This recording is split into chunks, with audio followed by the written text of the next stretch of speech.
Good afternoon, Mr. Speaker. Good afternoon, listening audience. Mr. Speaker, we are here today to address the budget, Bermuda's economy, and dollars and cents. But we cannot forget that behind every dollar are Bermudians. And this budget must answer one question: what does it mean for them?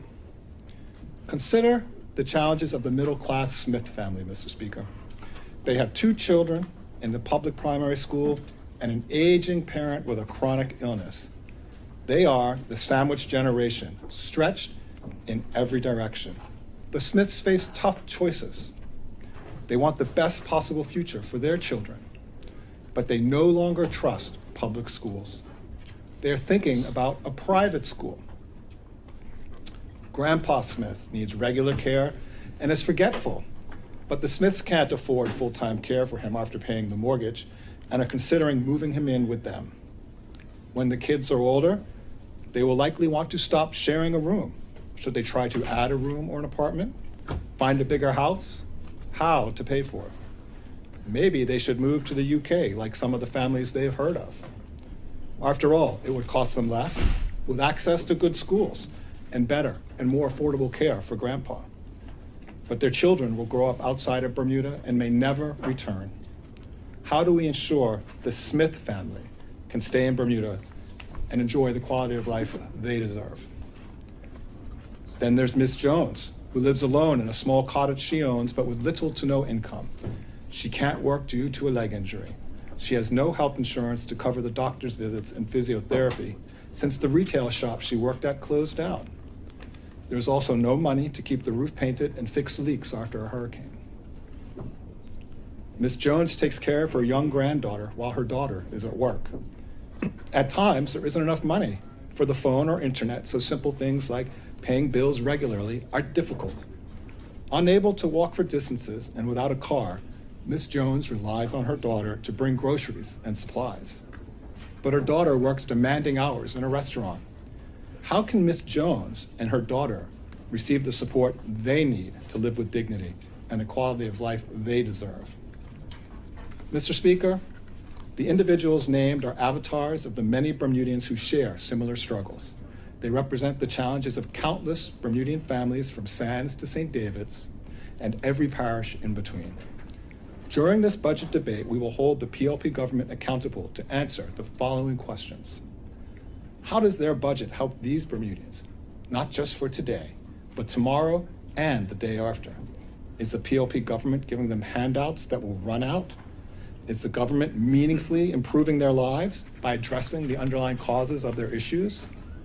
Mr. Speaker, today Bermuda stands at a critical crossroads, a narrow window to confront our challenges honestly.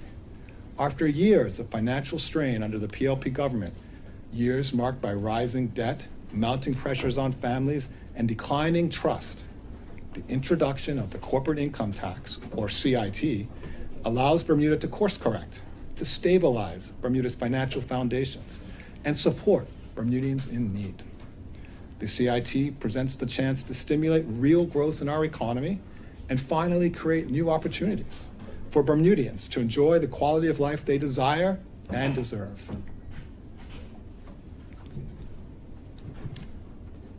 But Mr. Speaker, opportunity does not equal execution. The success of the PLP government budget must be measured by results delivered for our people, not just abstract numbers. Because for many Bermudians, their struggles have not eased, despite the years of headlines and promises. Payroll tax reductions, electricity relief, and other measures provide temporary relief, but do not create a sustainable economy.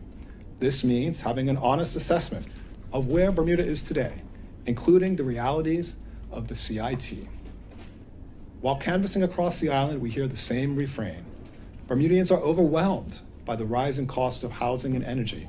They are desperate for their children to receive the education they need to compete locally and globally. They are scrambling to receive affordable health care, and they are sharpening their pencils to see if they can afford to retire in Bermuda. Bermudian businesses and entrepreneurs are also struggling in a stalled economy, which is jammed up by government red tape. Mr. Speaker, the One Bermuda Alliance recognizes what Bermuda is going through because we live here too. and many of us share those same challenges. Today, I will outline the OBA's plan to improve the quality of life for Bermuda and Bermudians. We have heard repeatedly from the government about the success of their policies, the progress they claim to have made, and how they have improved fairness for Bermudians. But as noted, this PLP rhetoric rings hollow for many Bermudians. Government claims do not match the lived reality of many. Mr. Speaker, the facts indicate that Bermudians are suffering from the government's failure to deliver meaningful education reform, from their failure to address healthcare costs, and from their failure to develop our local economy. While the government continues to pat itself on the back, Bermudians continue to struggle. They feel unheard, overburdened, and disrespected. They have lost trust in the government. In the meantime, the government pretends that the success of international business is its own. Yes, this PLP government has adopted IB's good economic performance to mask its own lack of progress for the lackluster local economy. Mr. Speaker, the Progressive Labor Party government has developed an unprecedented reliance on international business to fund our country. And based on their track record, without the arrival of the corporate income tax, the PLP government's performance would have driven us into a massive fiscal crisis once again. So yes, we are fortunate that CIT is now in place due to the action of the OECD, other countries, and from the international businesses here in Bermuda.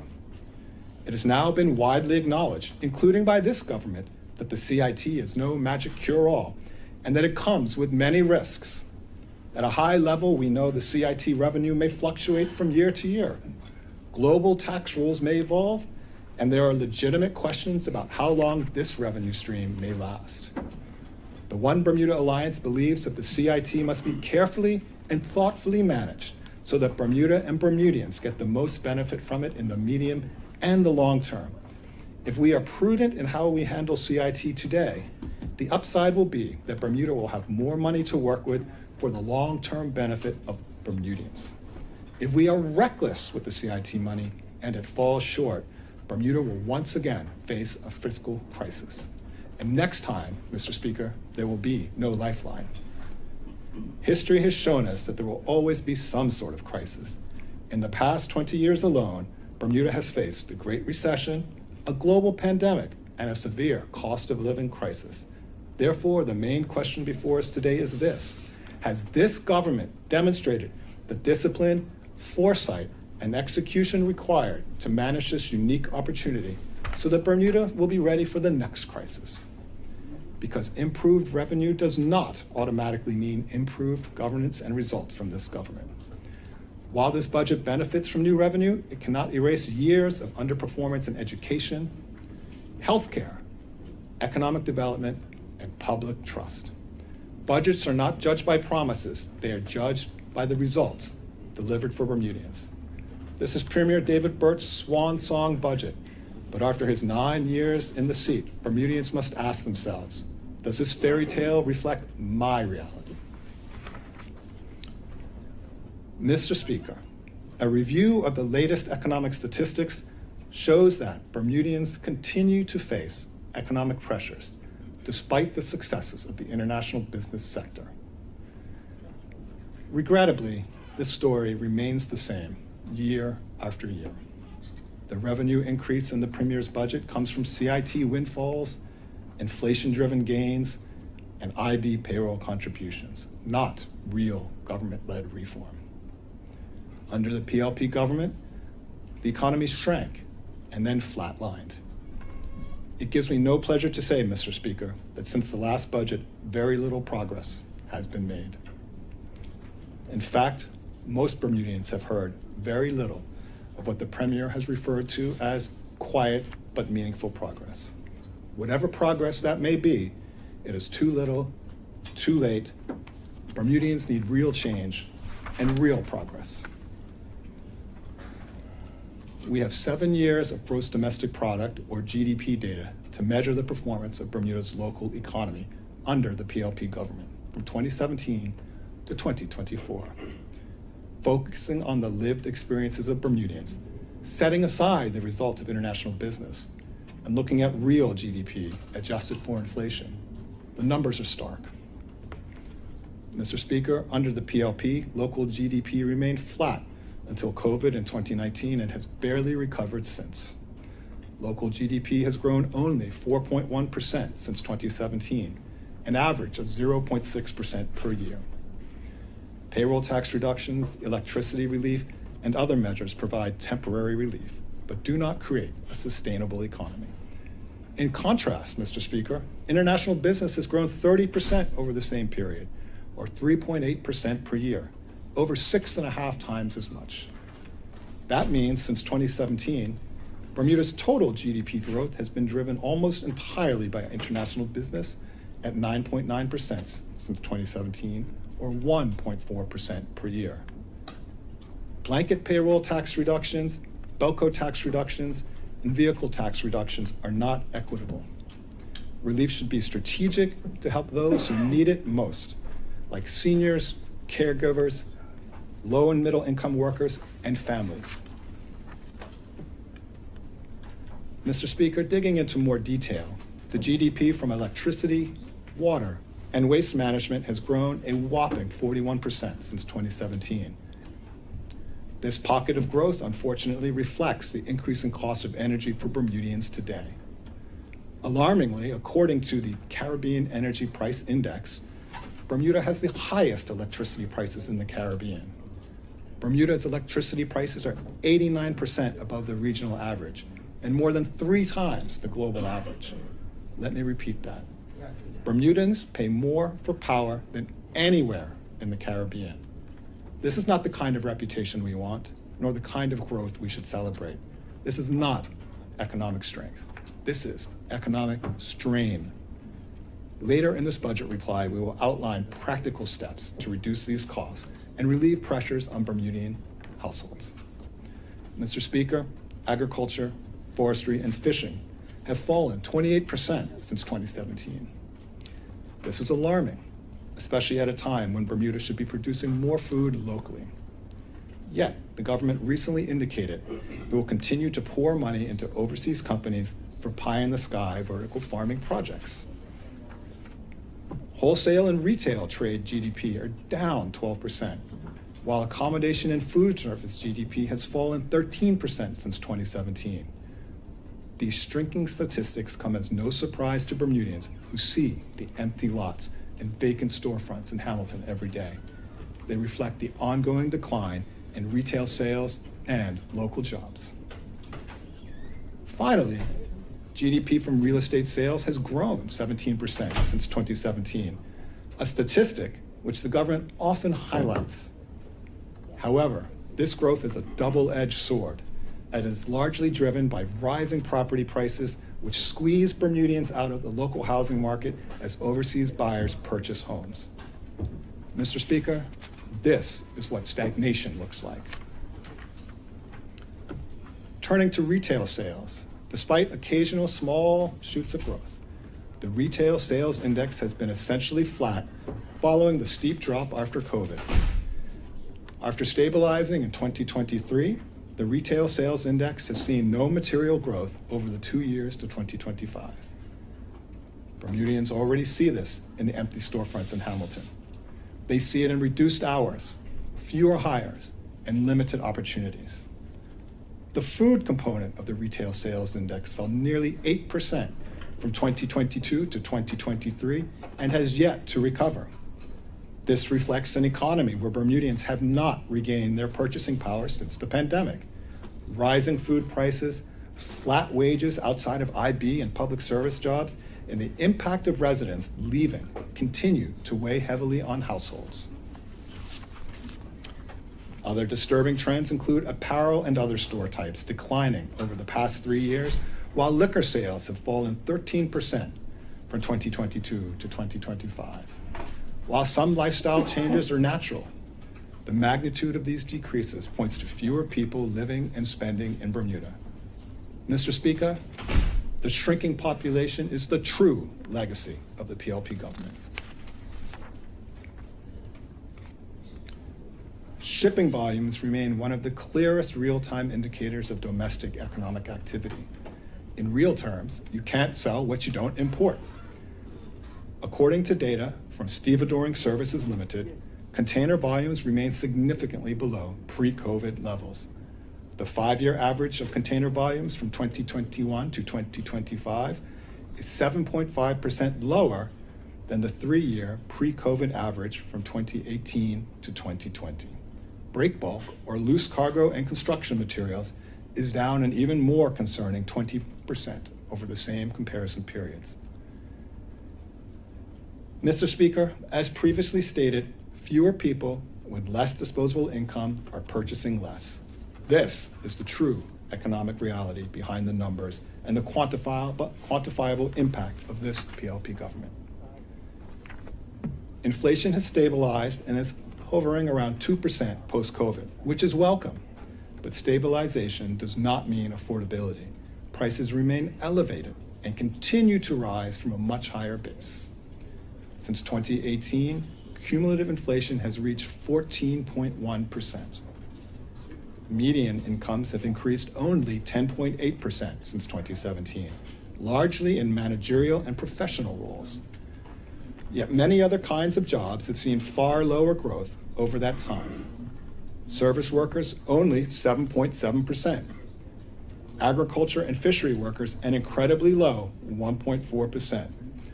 Craft and trade workers, including construction workers, only 2.8%. And elementary occupations, including cleaners, only 4.9%. For most working class Bermudians, wage growth has been far lower than inflation, sharply reducing purchasing power, especially for those already struggling at the lower end of the income scale. Mr. Speaker, according to the Numbeo Global Cost of Living Index, Bermuda is the most expensive country to live in, with an index of 135.8. This compares to New York and Honolulu at 100, and London at 91.2. This is why Bermudians cannot and do not experience what the Premier calls quiet progress. Economic performance cannot be measured solely by revenue. It must be measured by whether people are staying, working, and building their futures here. More people living and working in Bermuda means more economic activity, creating higher demand for goods and services. This in turn leads to greater consumer demand, stronger local business activity, and a broader tax base. This creates an economic flywheel, generating opportunities for Bermuda and fueling sustainable growth. A larger, healthier, younger working population provides critical income to support health insurance and public pension systems, spreading costs more widely and reducing their per-person burden. But when the population declines, the opposite happens. Mr. Speaker, fewer workers mean higher costs, fewer opportunities, and a shrinking economy. Many Bermudians live for better jobs, lower living costs, and access to affordable health care. Even worse, too many young Bermudians do not return after their education. This brain drain of our local talent further reduces the attractiveness of our island as a destination, not just for newcomers, but for our own people too. Youth employment is being ignored. Blanket tax breaks do little to help. The OBA has long advocated for targeted youth support and hiring incentives to give young Bermudians real opportunities in the workforce. Unfortunately, this PLP government has stood by in denial while Bermuda has entered an accelerating demographic and economic decline. The government has avoided any meaningful discussion on the issue, despite its own report on our aging population released over 3 years ago. Instead, the government points to low unemployment figures as proof of success. But that statistic is misleading. Unemployment is low because there are fewer people here to fill the jobs. When the workforce is shrinking because people are leaving, that is not economic strength. That is economic decline. According to the latest employment briefs data through the end of 2024, there are 208 fewer jobs than in 2017. There are 1,436 fewer jobs for Bermudians and their spouses than in 2017, a decline of 5.67%. And while jobs in international business have grown by 1,040 since 2017, there has been a loss of 1,248 non-IB jobs. Mr. Speaker, what does that mean for Bermudians who aren't on the IB train? Fewer opportunities, fewer pathways, and a diminishing role in their own economy. The pattern is unmistakable. The PLP government is betting big on international business. Mr. Speaker, the One Bermuda Alliance applauds and welcomes IB's success, but Bermuda cannot be sustained by one sector alone. The government must no longer sit by as spectators to the IB economy, content to skim the cream off the top while the rest of the economy stagnates. What about the rest of Bermuda?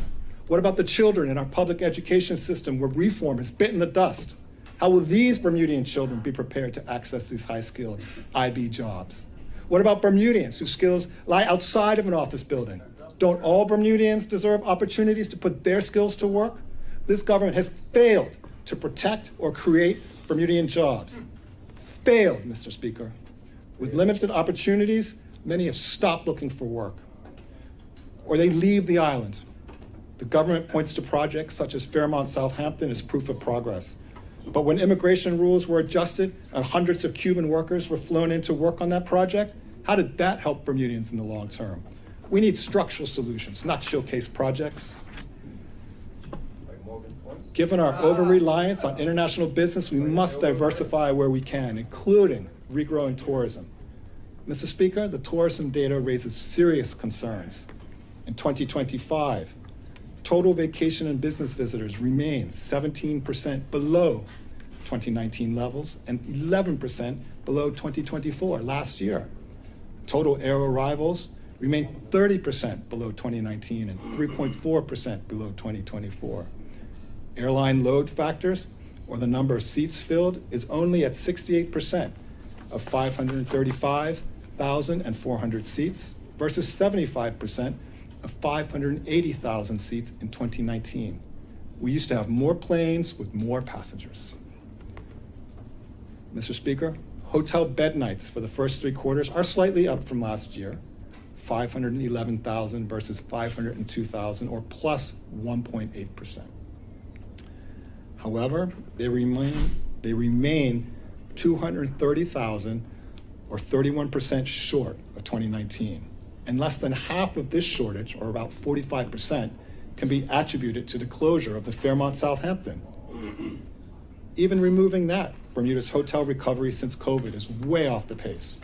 We hope that this is not the new normal. Mr. Speaker, when we compare these statistics to our regional competitors, Turks and Caicos has grown air visitors 50% since 2019. The Tourism Analytics Industry News site reports 12 new developments in TCI over the next 2 years and another 6 between 2028 and 2030. The Cayman Islands has increased its air arrivals from 2024 to 2025, and the Bahamas is only down 2% from its pre-COVID levels. Why is Bermuda down 30%? Under this PLP government, tourism is flatlined with far lower numbers than before COVID. We are hopeful that the Fairmont Southampton will eventually reopen and look forward to the new Lauren at Elbow Beach. But these projects are largely driven by investors already in Bermuda, some of whom came here under the OBA. What is the PLP doing to bring new investors to our shores? In over 8 years, this PLP government has failed to bring any new hotel investors to our shores. This is not diversification, this is stagnation, Mr. Speaker. Mr. Speaker, if that list of facts and statistics seems repetitive and relentless, that is because the pattern is consistent. This is not an isolated weakness. It's not just one cherry-picked statistic to make a point. It's a wide range of economic, demographic, fiscal, and sectoral government indicators that together graphically illustrate Bermuda's decline under this government and the PLP leadership. Mr. Speaker, when multiple indicators point in the same direction, that is not doom and gloom, that is diagnosis. Don't blame the doctor.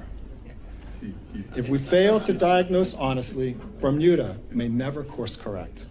That is why this budget must be examined not as a celebration of new revenue, but as a test of whether this government has demonstrated the competence, discipline, and transparency to manage it. The PLP government's failure to make meaningful progress in many critical areas has externalized and pushed the costs and consequences onto Bermudians.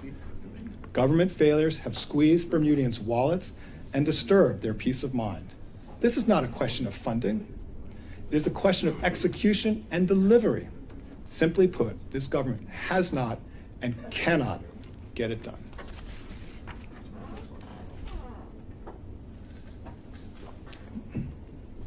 Mr. Speaker,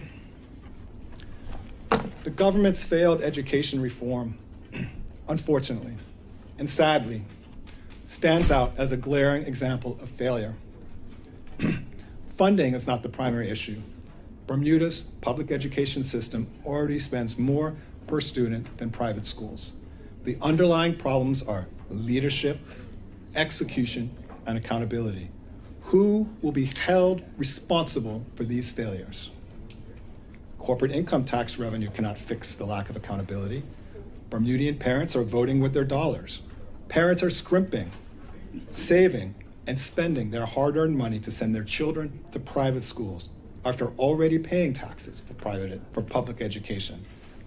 That's why the Smith family previously mentioned is considering private schools or moving abroad. The education failures have a knock-on effect on the economy.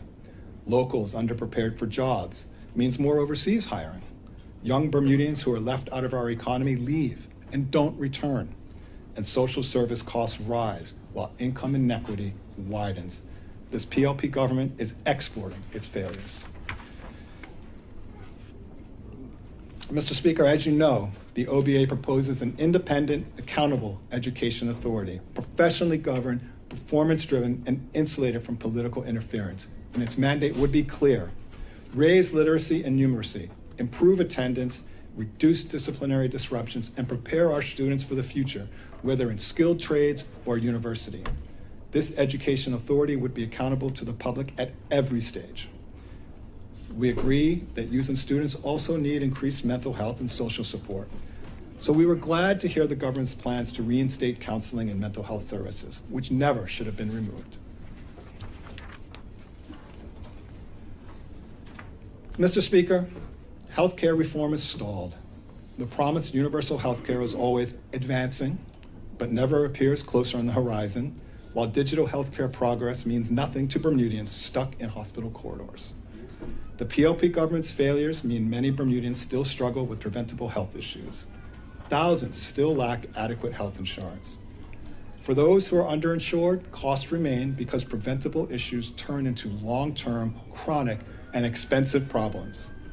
The budget statement promises that all residents will have access to health care by October.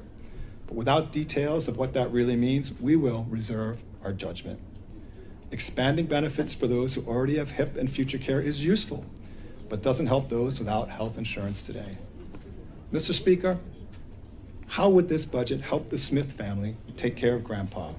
They're not looking for senior day care. They already struggle to shuffle their children around every day. How can they get more help in their home? And as for Miss Jones, will she get access to a family doctor? And how will she get there? The government's promises of more hospital beds, step-down facilities, and expanded community care echo what the OBA has been recommending for some years. We hope the PLP government finally delivers. So far, little has been done to address the underlying drivers of healthcare costs. Instead, the government will be increasing the underlying premiums paid by everyone. While short-term relief is necessary, we echo the Tax Reform Commission's call for fundamental reforms to reduce the actual cost base of the healthcare system. Mr. Speaker, the three main drivers for healthcare costs are hospital overutilization, a population with chronic health issues, and overseas healthcare that could have been avoided. The hospital is the most expensive place to provide care, and that's why the OBA has long advocated step-down facilities to move seniors and others with less acute conditions out of the hospital into more efficient and comfortable care. We would give all Bermudians regular access to a primary care provider or family doctor. so they don't need to go to the emergency room for basic care. Regular primary care visits will also prevent chronic conditions from escalating.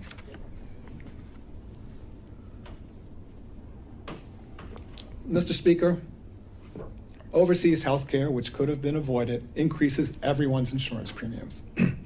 The PLP's hospital block grant operating model forces the hospital to keep operating rooms and other facilities closed, as the hospital cannot recover those costs. As a result, Bermudians are forced to go overseas for procedures that could have been performed locally, more affordably, and with greater convenience. The new hospital wing was built in partnership with private investors who benefit from a government guarantee. As of this year, the hospital owes these investors $446 million, $21 million of which must be paid this year. The hospital will continue to pay these private investors up to 2044, using money that comes from every Bermudian's health insurance premium. In addition, the PLP government holds a $664 million guarantee for these payments. That structural burden, embedded in the system by the PLP, will weigh on Bermuda's healthcare system for 2 more decades. Mr. Speaker, all vehicle owners understand in their bones, literally, the cost of vehicle ownership. This is due to the government's neglect of the roads and the potholes. This ongoing neglect also makes us less attractive to visitors, reducing Bermudians' income from tourism. The government has once again only allocated $5 million for road replacing this year, calling it an aggressive repaving program. We call it too slow. Promises to replace bridges sound good, but we want to see shovels in the ground. Mr. Speaker, yes, it's coming. It's always coming, Mr. Speaker. It's always on the horizon. Let's see it come a little closer.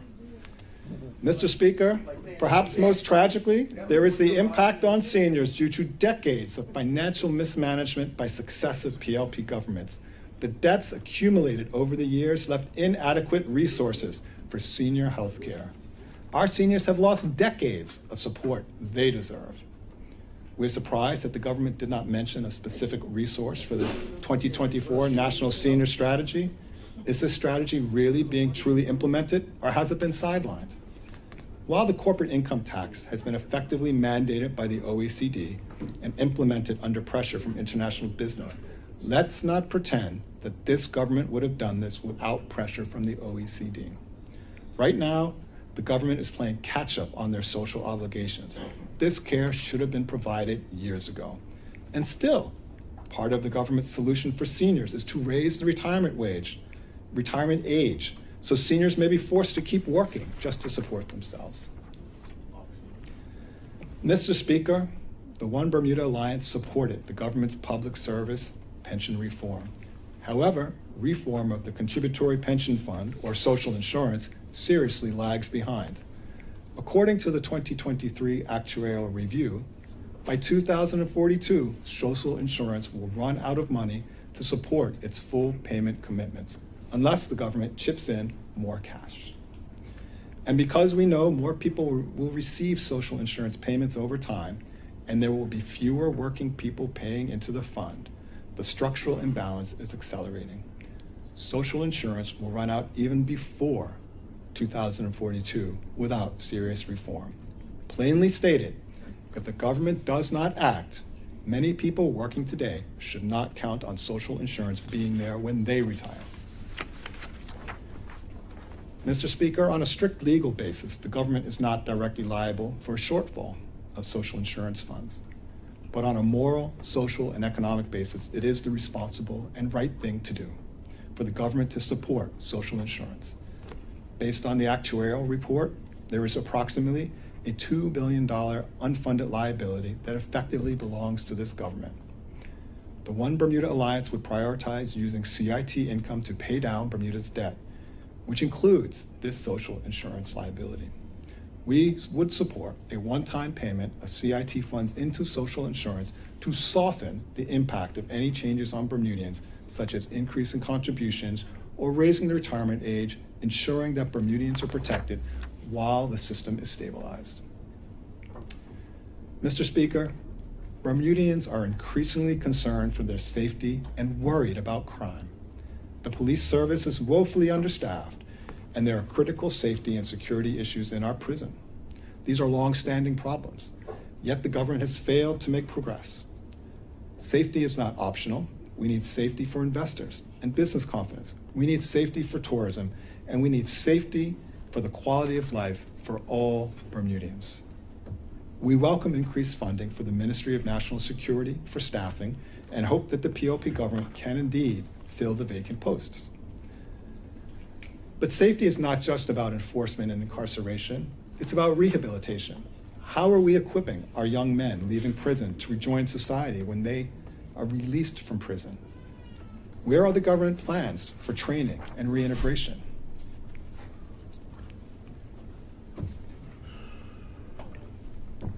Mr. Speaker, Bermuda's dependence on IB and corporate income tax requires transparency and conservative planning.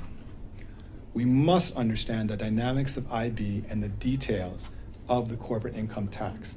Yet despite repeated requests for information, the PLP government has refused to provide even the most basic information about who will be paying CIT. Will revenue come from a large number of payers or just a handful? Which industries are paying? These details matter if we are to create the right policies that sustain growth and protect Bermudians.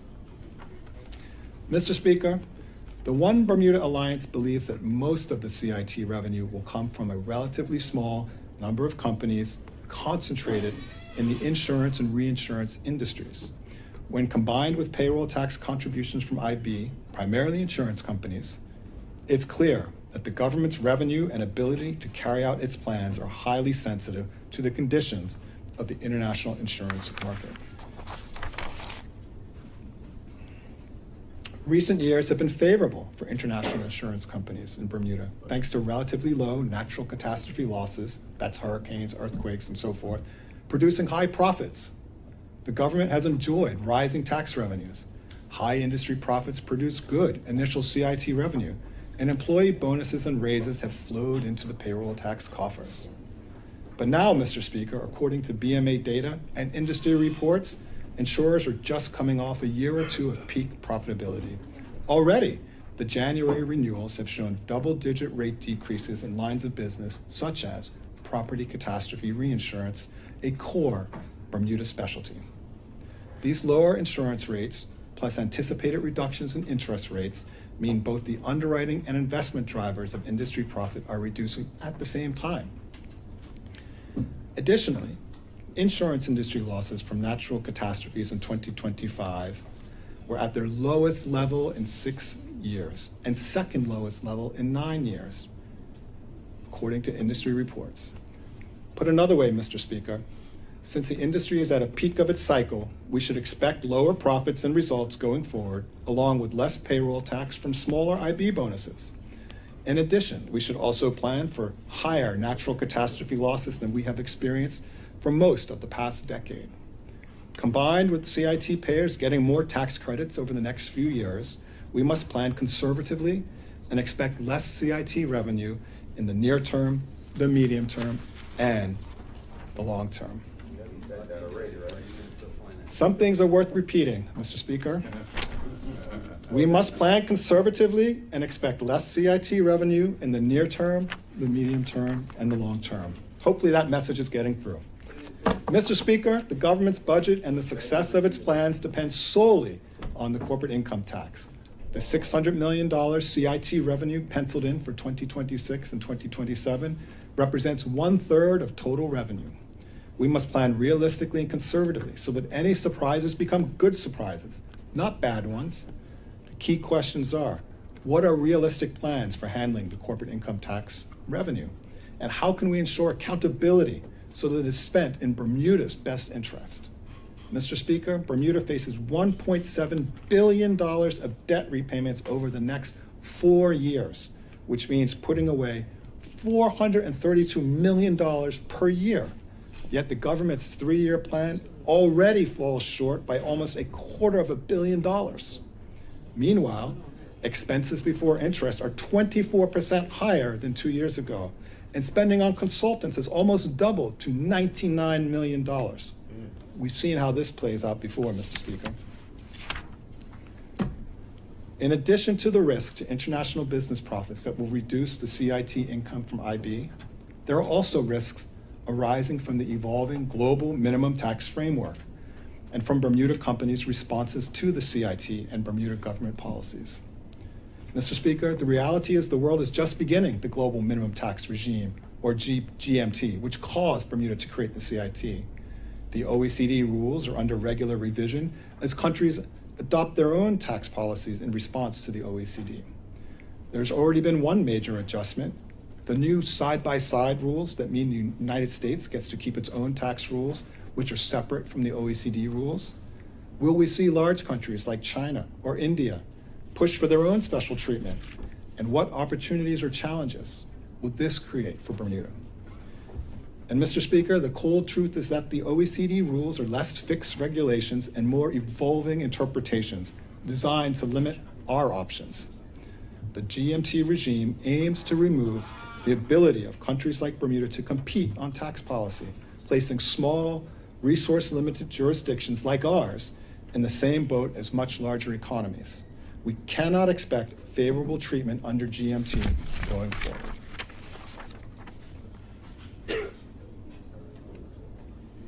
Mr. Speaker, locally, we should expect that companies will minimize their tax payments, as all corporations do in all tax jurisdictions. The CIT taxpayers will inevitably have access to the best tax advice money can buy. Bermuda's Corporate Income Tax Authority will have far fewer resources.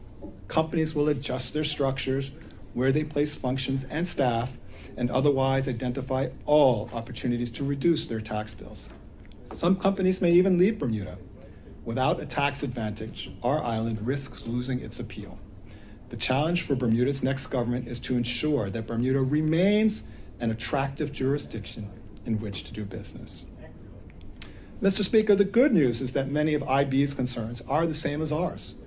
IB employers want to attract and retain good professionals in Bermuda. In today's globally competitive hiring environment, where companies can hire in New York or London, Bermuda or Dubai, this means they want good schools for their employees' children, quality housing at a reasonable price for the families, access to health care, safety and security, a reasonable cost of living, and a good quality of life. And, Mr. Speaker, like local businesses, IB employers are looking for a reasonable and fair immigration policy that employers can navigate with certainty.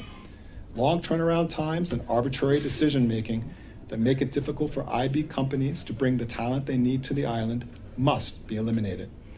Otherwise, these companies may leave, taking the well-paying Bermudian jobs with them. Mr. Speaker, the bad news is that given the PLP government's poor track record, we should not take for granted that the PLP will deliver what companies are looking for. How many companies will stay in Bermuda? How many people will they hire here? If companies pay the same tax, but everything else costs more, why will they stay? Bermuda must offer a compelling value to these essential taxpayers. Next year, corporate income tax is projected to make up 59% of all other government revenue combined. This is a stark reminder of how reliant Bermuda has become on a single source of income. We cannot afford IB departures. The scale and complexity of CI revenue places Bermuda into a new phase of managing our country's finances. This is especially true given the country's constrained fiscal position prior to the CIT and the PLP government's poor track record of accountability. The OBA recommends that the country implement a set of strong and binding guardrails into law. Mr. Speaker, our first recommendation is the Premier should not also be allowed to be the Minister of Finance. This is for both practical and political reasons. It's support across the aisle. Yes. Perhaps we have some agreement, Mr. Speaker. Once sharing these roles may have been feasible, but this is no longer true. Bermuda's more complicated fiscal landscape, the dominance of sophisticated international business in our economy, and the complexity of the new global tax regimes need and deserve a full-time finance minister to take care of Bermuda's intricate finance portfolio. Institutional separation strengthens accountability, A dedicated finance minister must be empowered to challenge assumptions, enforce fiscal accountability, and provide cabinet-level scrutiny. Mr. Speaker, this is exactly why the Constitution does not allow the Premier to appoint a finance minister from the Senate. This is sound governance, not politics. Mr. Speaker, the One Bermuda Alliance originally proposed an amendment to the original CIT bill to guarantee that the funds are used for debt repayment and critical infrastructure. To guarantee, Mr. Speaker, the PLP government rejected it. We are generally supportive of most of the Fiscal Responsibilities Panel's recommendations, but with some critical caveats. The introduction of a stability fund to manage volatility in CIT receipts is a good idea. We would create legislation to adequately fill this fund from CIT before other uses of CIT revenue. We would also ensure tight legislation that prevents off-balance sheet spending. Recognizing the $605 million of debt due in 2027, we support delaying this fund until that tranche is paid.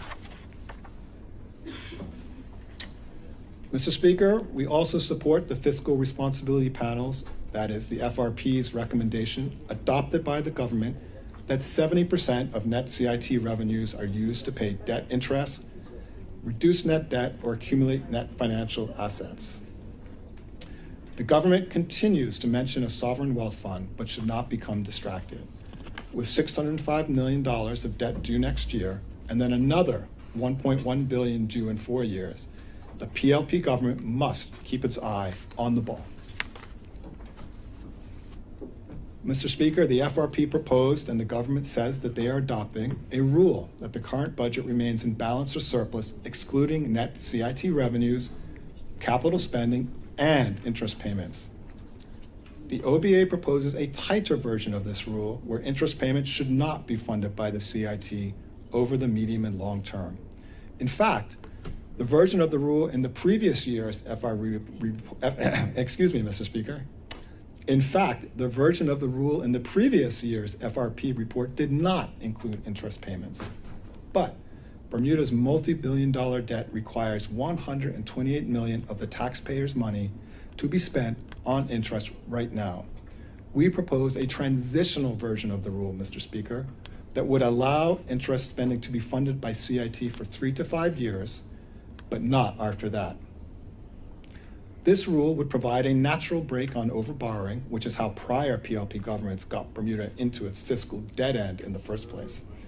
This rule also prevents Bermuda's national budget from relying too much on CIT.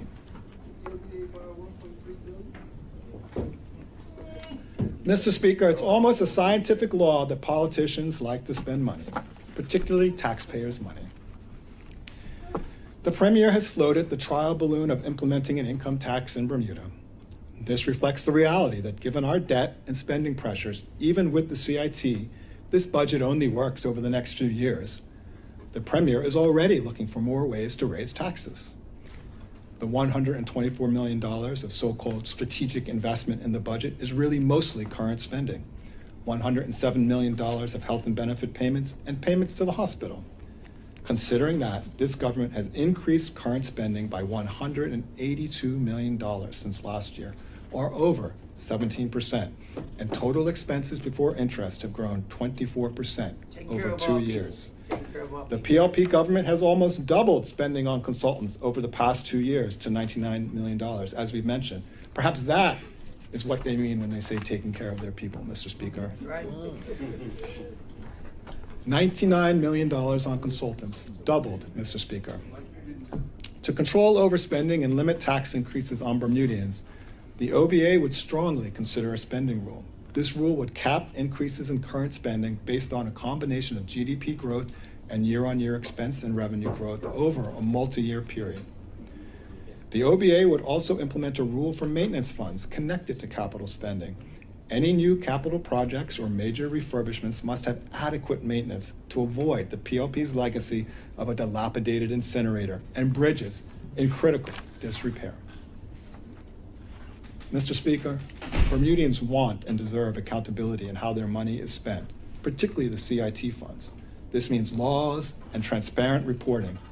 The PLP has provided too many examples of poor decision-making on spending, veiled financial reporting, and avoiding accountability, particularly to this Parliament. Mr. Speaker, the OBA would prevent moving money between funds without parliamentary approval, except for specific uses named in law. Experience has shown that moving money from the sinking fund has been abused by the current government, who spend without accountability. For example, in the 2023-2024 budget year, the government spent $58 million of borrowed money from the sinking fund, resulting in a real deficit of almost $88 million. And in 2024-25, they spent $50 million of borrowed money from the sinking fund for a real deficit of approximately $21 million. That's $109 million of deficit spending over 2 years without accountability to Parliament or the people. Half of Morgan's point. Meanwhile, the government continues to mislead the public with incorrect claims of a surplus in 2024-2025. The current budget already includes a $14 million slush fund with no specific projects allocated to it. Bermudians need to know who will decide where those dollars go. We also note a $14.5 million increase in consultants' costs for the Ministry of Finance. The One Bermuda Alliance will hold this government accountable to answer these questions. Mr. Speaker, here are some other examples of poor decision-making by this government that have resulted in poor outcomes for the taxpayers' money. Premier David Burt and his cabinet provided an $800,000 loan to the savvy entertainment scammer, which ultimately entailed PLP Deputy Leader Zane De Silva having to return funds. Premier David Burt provided a $2.5 million guarantee to Inifund and BPMS for work with the government, which duplicated existing contracts and never came to fruition. This has left taxpayers to pay the $2.5 million guarantee. Granting the $3.2 million NSC solar contract to a prior PLP Proddy Chairs firm, despite the NSC board's reservations, and then the government having to ultimately secure financing for the project. The secret contract for the new hospital wing, which pays a private firm $20 million a year for 30 years, $20 million a year, but still leaves Bermudians waiting in the hallways for lack of beds. Mr. Speaker, I could go on, but the point is clear. With all the new CIT money in the system, will this government deliver for the people of Bermuda? I believe it was Einstein who said, insanity is doing the same thing over and over again and expecting different results. And that's why Bermudians need a change in how this government manages the public purse, especially the CIT funds, and that's why Bermuda needs a change in the government. Yes, it does. Had that opportunity a year ago. Mr. Speaker, the OBA plans address Bermuda's changing demographics. We would support seniors while creating opportunity and hope for our youth, acknowledging their distinct issues and priorities. The current government has focused mainly on our seniors, and where those government plans make sense, the OBA has supported them. But our young Bermudians have been left out by this government. The PLP has stalled absentee voting for students. The PLP has failed to attract Bermudians back home or create conditions for young Bermudians to be successful in their own home. The OBA's plans focus on concrete items to deliver meaningful improvement in realistic timeframes. We contrast that with the government's empty promises, no accountability, and lack of result.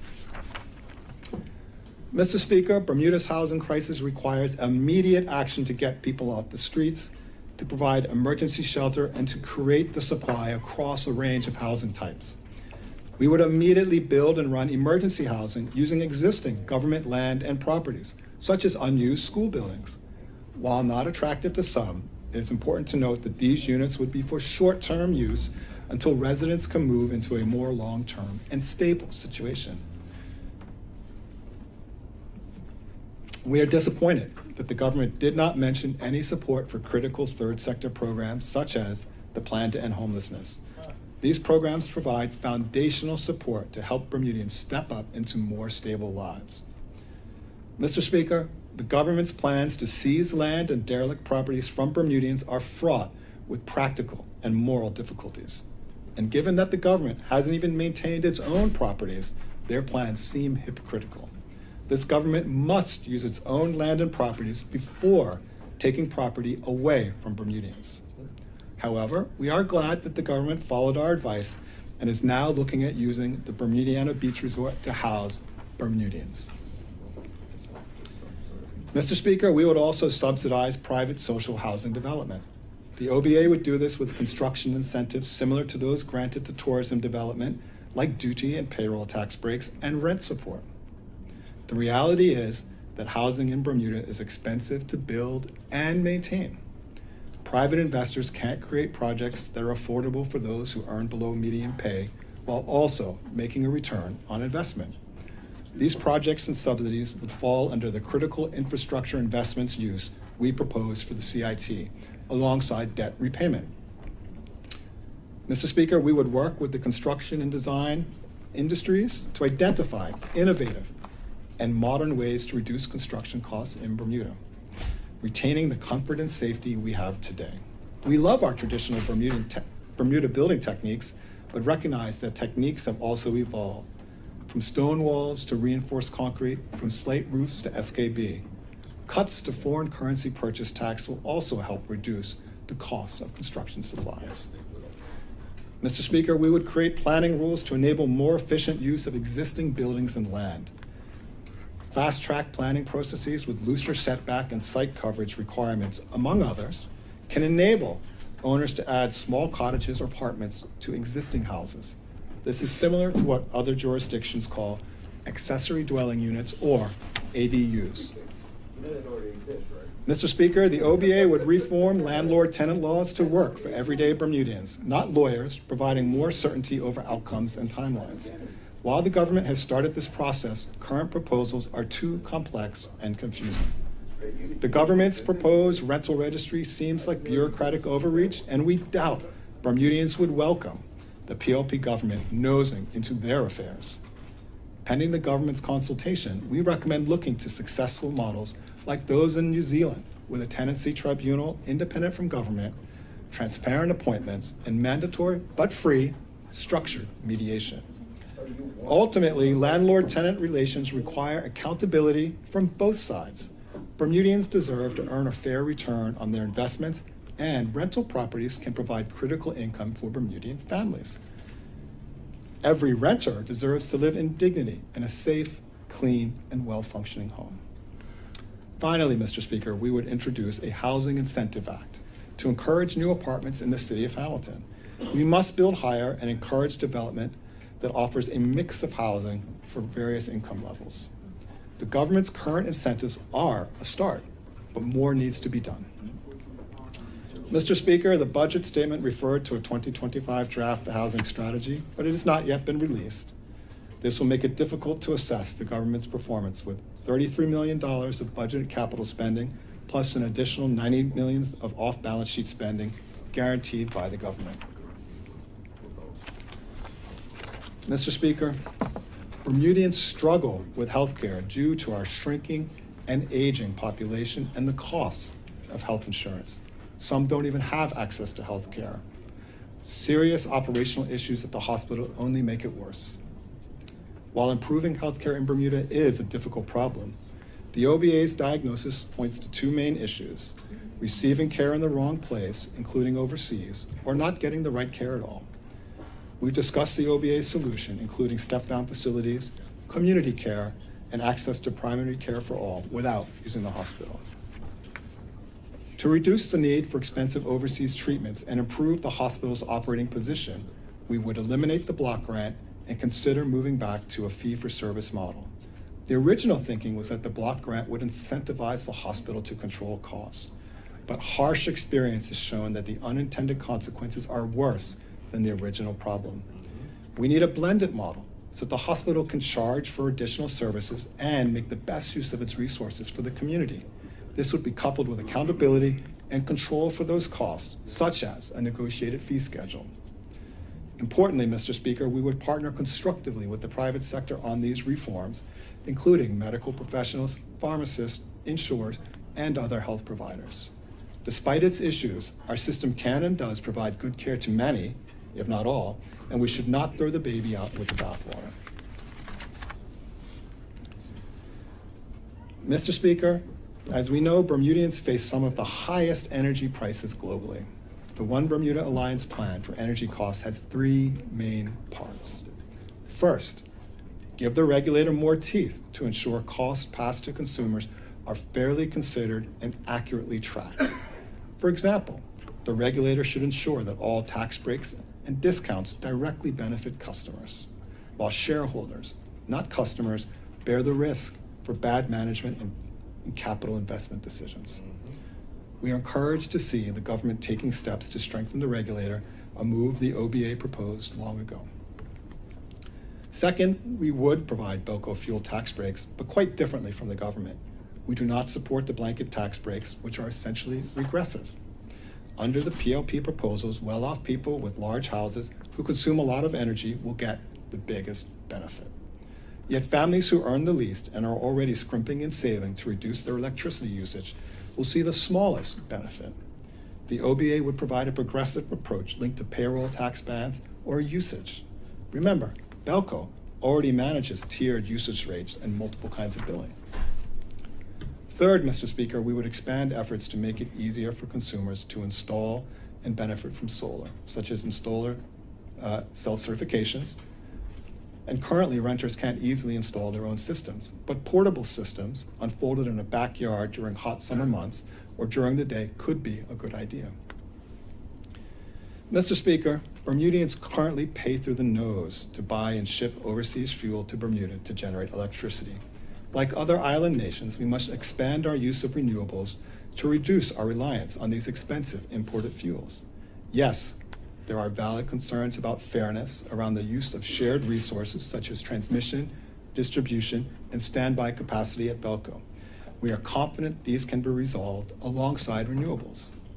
Some claim liquefied natural gas, or LNG, as a cheaper source of energy for Bermuda.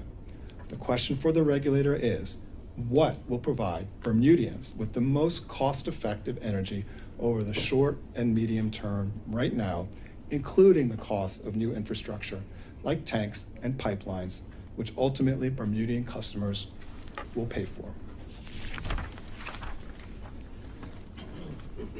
Mr. Speaker, small businesses might not be the headline drivers of Bermuda's economic statistics, yet they are critical to our community and the day-to-day economy of most Bermudians. Small businesses create a variety of jobs for Bermudians, providing a vibrant backdrop for our island. Retail and restaurants are a vital part of our tourism product. Statistics show they are struggling. The government likes to talk about new business registrations, but what the PLP doesn't mention is businesses that are closing or barely limping along. Small businesses live and die on cash flow, Mr. Speaker, and their ability to hire and retain staff. The OBA would support small businesses by reducing the burden of customs duty, making payroll tax adjustments, and removing red tape. We would consider moving customs duty payments to the point of sale, so that businesses need less cash up front to import goods. This would also reduce the cost burden of unsold and returned goods. We would remove the foreign currency purchasing tax from imported goods, as this is another cost burden on everything imported and sold in Bermuda.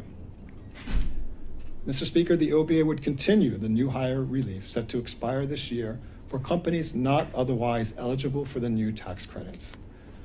We want our local businesses to be encouraged, putting them on an equal footing with companies eligible for the new tax credits for hiring. We would also encourage youth employment by waiving payroll tax for Bermudians under the age of 30. Mr. Speaker, we do not support the government's blanket payroll tax breaks for employers. The reality is that many large firms and international businesses can support the higher tax rates, and those payments provide critical revenue that Bermuda needs right now. Plus, many large taxpayers, including IB and local insurers, and will be getting tax credits already based on employment. The OBA would change the employer payroll tax to a tiered marginal system, as is the case for the employee portion of the payroll tax. This will make it easier to give smaller companies payroll tax breaks. It will also remove the artificial barriers that prevent companies from hiring or giving raises to avoid falling into the next higher payroll tax bracket. This tiered system should also adjust with inflation, along with employee payroll tax bans. Cost of living increases shouldn't penalize employers and employees with higher tax rates. Mr. Speaker, the OBA would also treat seasonal businesses fairly. At times, busy quarters can produce payroll that gets taxed at a higher rate, even though the overall annual pay should get a lower rate. We would update legislation and guidance so that employers and employees can get credits or rebates when they have overpaid tax in prior busy quarters. We'd streamline interactions with government departments, cutting red tape and paperwork that unfairly burden small businesses. A one-stop shop for payroll tax, social insurance, HIP, future care, and government departments like Works and Engineering is essential.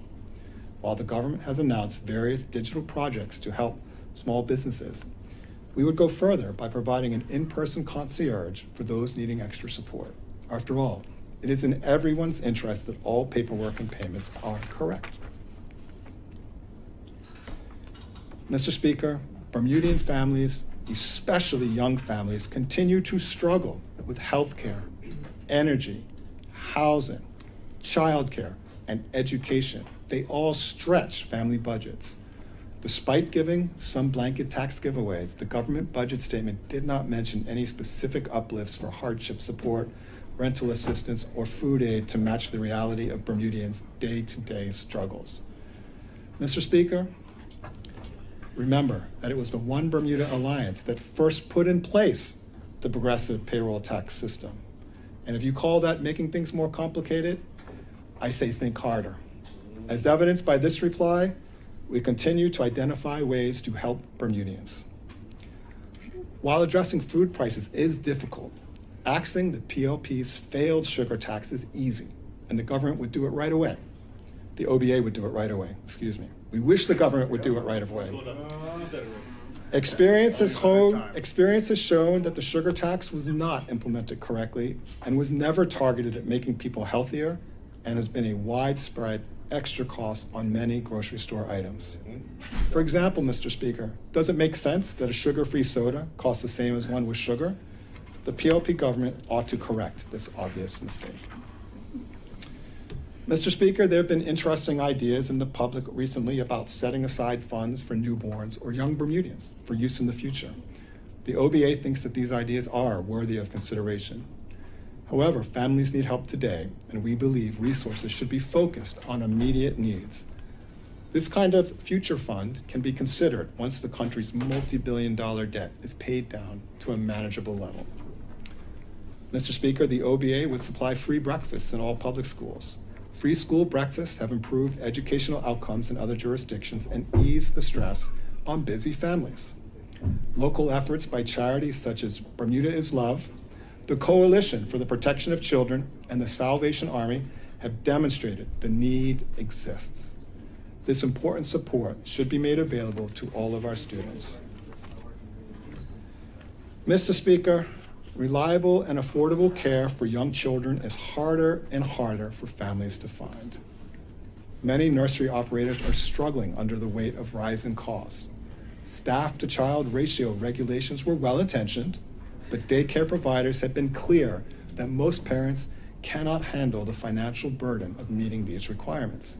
Child safety must always come first, but it can be protected with a more flexible, cost-effective regulatory framework that reduces unnecessary red tape and streamlines health department requirements for operating a daycare facility.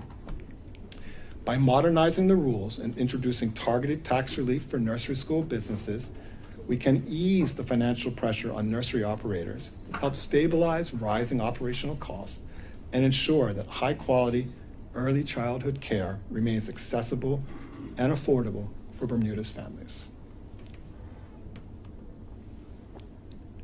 And Mr. Speaker, when it comes to children, education can be the biggest stressor for families. The government's widely acknowledged failed education reform is unfair to all Bermudian families. Parents have voted with their feet and their wallets to put their children in private school. As mentioned, the OBA would create an independent education authority with performance-based accountability. This authority would be tasked to deliver the quality education that every Bermudian family deserves and is already paying for. Mr. Speaker, we would tackle home and vehicle insurance costs, which are high and growing. Bermudians pay a 3.5% financial services tax on their insurance policies. The OBA would make this a progressive tax so that it has less impact on those with smaller vehicles and properties. Bermudians are keenly aware that our local insurance market is now less competitive. The OBA would ensure that local insurance rate changes are reviewed and approved by an independent regulator, such as the BMA. Regulation prevents insurers from increasing premiums without transparency and accountability, and is common in many jurisdictions, including the United States. Although regulating rates doesn't always mean insurance costs go down, it does mean customers can be confident that they are being treated fairly by insurers. This regulation should also consider if it is appropriate for insurers to own medical practices and mandate pharmacy suppliers. Is that in the best interest of consumers? So while we were glad to hear some initial progress by the government today, we're not sure why it's taken them so long to get started. Mr. Speaker, tourism needs more investment. It supports many jobs and small businesses, provides amenities for business visitors, and diversifies our economy. The Bermuda Tourism Authority was a good idea, yet under this current government, it's succumbed to political influence, leaving most Bermudians disappointed and feeling like their money was wasted. The OBA would reboot the BTA as a truly non-political, independent agency. Its staff and leadership would be given clear objectives with compensation tied to concrete, measurable results. Results such as the number of tourists, their length of stay, and visitor spending. The OBA would bring in new investors to develop additional venues for meetings and conferences using existing brownfield sites. Even after the Fairmont Southampton opens, Bermuda must diversify its options to create resiliency in the tourism sector and create additional visitor traffic. Although this government has not attracted any new investors, the prior OBA government showed that it is possible with successes like the Lauren, St. Regis, and Azura. No more complaint there? The OBA will support our local artists and culture in a non-political way, both because it's the right thing to do and also because it supports our tourism industry. This could entail a stipend for local artists and performers, such as Ireland's basic income for the arts. Key aspects of this scheme are that it is up for up to 3 years, providing stability for recipients, but also based on an anonymous random selection process, acknowledging that not every qualified applicant can receive funding right away. In addition, the OBA would create new dedicated performance venues to support events for visitors and locals alike. Perhaps an outside amphitheater in Hamilton or St. George's, so artists aren't competing with sports teams for venues. For transport, we would increase TCD's enforcement capabilities and fund more traffic officers. Bermuda's roads have been unsafe for too long. We must reset road users' expectations for acceptable behavior. Mr. Speaker, we would also ensure a robust and adequate ferry service across Bermuda. And by service, Mr. Speaker, I mean a service that actually has passengers running on it. Oh. This service, Mr. Speaker, with passengers running on it, should cover both the east and west ends as well as the central Patrick and Ward routes. These ferries serve as critical transport links for a wide range of residents, businesses, and tourism visitors alike. This means funding new boats where required and ensuring they are properly maintained over time. The government's continued lack of support for one of Bermuda's iconic modes of transport is inexplicable, with no new ferries funded in the budget. Of course, Mr. Speaker, with the increase in revenue and spending under the government's budget, as well as our own OBA plans, there must be strong accountability. We have seen how this and previous PLP governments have spent lavishly with a lack of transparency and accountability. They have produced bad results and left Bermuda with massive deficits and a debt hangover. Mr. Speaker, the OBA would ensure that all government departments, quangos, and affiliate organizations have transparent, up-to-date accounts. We would work closely with these groups and the Auditor General to provide resources so that all accounts are prepared, submitted, and audited on time. In that way, we would deliver a truly consolidated and transparent view of how the people's money is being spent. We'd ensure the Department of Statistics was properly funded so economic data can be reported consistently and on schedule, an essential input for decision making.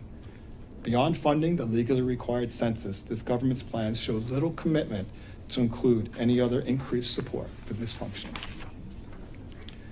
Mr. Speaker, we would ensure the judicial system is properly funded with independent control of spending. A fair and efficient judiciary is an important part of society. We would also introduce scaled fees for commercial cases to enable revenue from our commercial courts to support our family courts, as well as much needed attention to probate applications.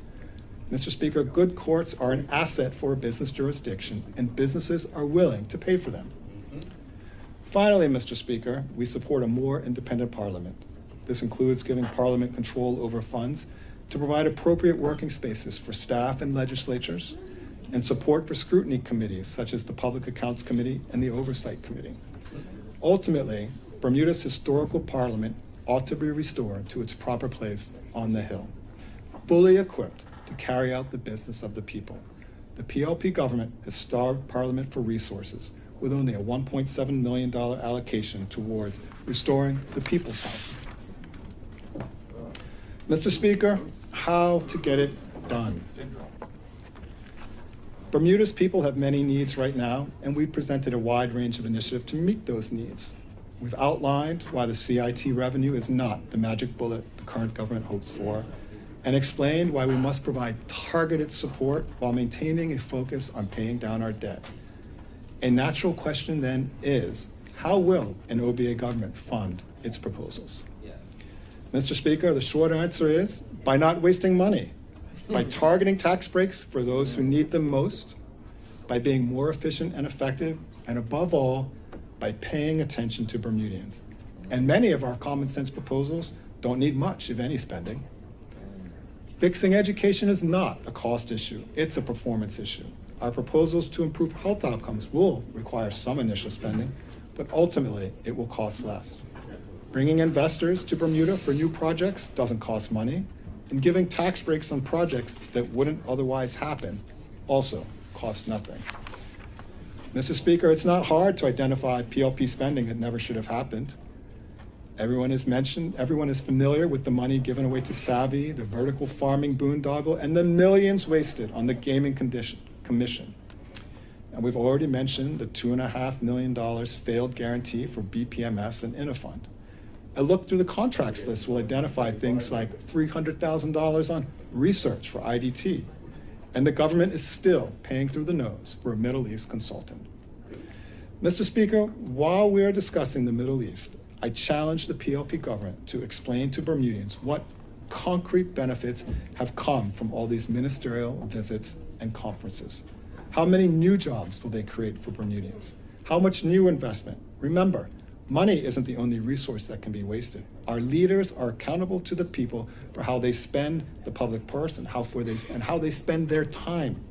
If they don't produce tangible results for Bermuda, they are wasting both. Mr. Speaker, the Premier is passionate about fintech, but in reality, it is at best likely to be a niche business in Bermuda's portfolio. In fact, the crypto markets have recently taken a huge fall, and it's unclear if they will return to the previous hype-driven heights. Mr. Speaker, fintech and crypto won't fix education, they won't reduce healthcare costs, and they won't build more housing. So while the Premier makes numerous visits to the Middle East and crypto conferences to make connections, he is neglecting what's important for Bermuda and Bermudians and the everyday challenges they face. A similar argument could be made about CARICOM. The government has yet to identify concrete benefits to Bermudians commensurate with the time and energy being spent. Bermudians have real problems that need to be solved today, and overseas ministerial photo ops are not cutting it. Finally, Mr. Speaker, we've given specific examples on how the OBA will differ from the current PLP government and how to provide much-needed relief to Bermudians. As another example, further percentage cuts for vehicle licenses make no sense.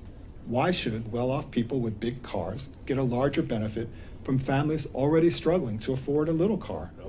The OBA would connect tax relief to things like the size of the car or the owner's payroll tax bands. Again, it's not about grabbing the headlines in another photo op. It's about giving more to those who actually need it most. So to conclude, Mr. Speaker, this budget debate is not about spreadsheets or political talking points. It's about leadership, about choices, and the future of Bermuda.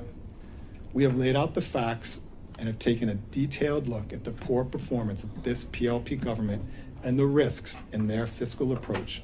Performance that has, unfortunately for the people of Bermuda, fallen short by multiple measures and statistics. We've dug deep into the opportunities and risks of the corporate income tax. We've put forward practical steps to manage these funds responsibly, to secure Bermuda's future while improving the lives of everyday Bermudians. Mr. Speaker, the difference is clear.